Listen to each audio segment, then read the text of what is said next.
Reflexão do dia, 2 Reis 23. Continuamos aí nossa saga com a história dos reis do norte, Israel, e do sul, Judá, mas esse capítulo é muito interessante. Esse capítulo conta a história do rei Josias, e é empolgante ver o modo como Josias lidera uma grande restauração em seu país. Algumas coisas saltam aos nossos olhos quando lemos esse capítulo. Primeiro, a ideia de que sempre que um servo de Deus se dispõe a voltar os seus olhos e sua atenção para as coisas de Deus, a resgatar aquilo que de positivo foi deixado para trás e a buscar os caminhos do Senhor, sempre encontrará de Deus a aprovação e os recursos necessários para caminhar nessa direção. É bem verdade que Josias tem um trabalho tremendo para restaurar muita coisa, para corrigir muita coisa. Seu povo havia se desviado terrivelmente dos caminhos do Senhor.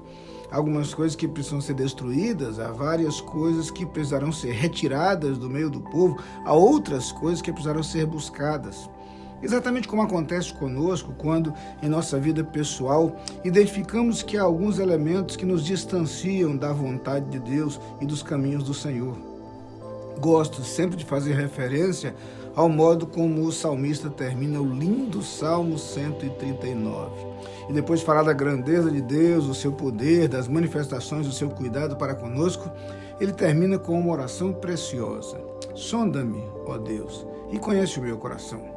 Prova-me e conhece os meus pensamentos e vê se há em mim algum caminho mau e guia-me pelo caminho eterno. Precisamos regularmente nos colocar diante de Deus e sincera e honestamente abrir o nosso coração, prontos efetivamente a abandonar aquilo que desagrada a Deus e a voltar os nossos olhos para os seus caminhos.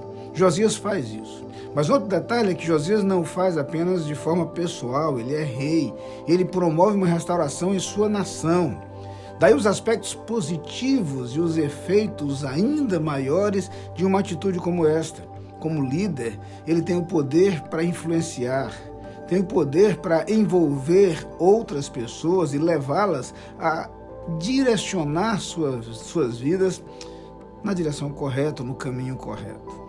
Líderes têm sempre sobre seus ombros o peso, a oportunidade e a responsabilidade de influenciar outras pessoas, e Josias o faz positivamente.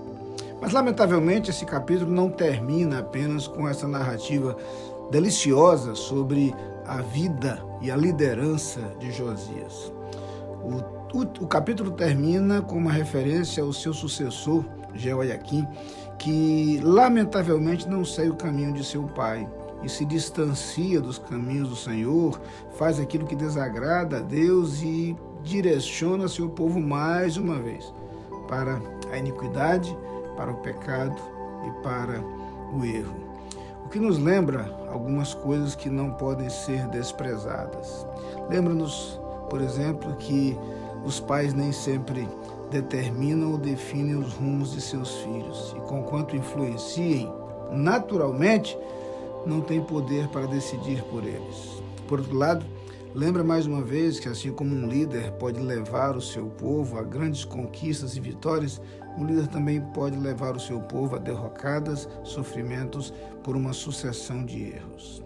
Que Deus nos dê a sabedoria e a ousadia para buscar os seus caminhos a despeito de quaisquer circunstâncias e a permanecer firmes nesse propósito. Que Deus nos dê líderes que, com sabedoria e comprometidos com Ele, possam nos conduzir em direção à preservação e prática de valores e princípios que nos tornem um povo cada vez melhor. Amém.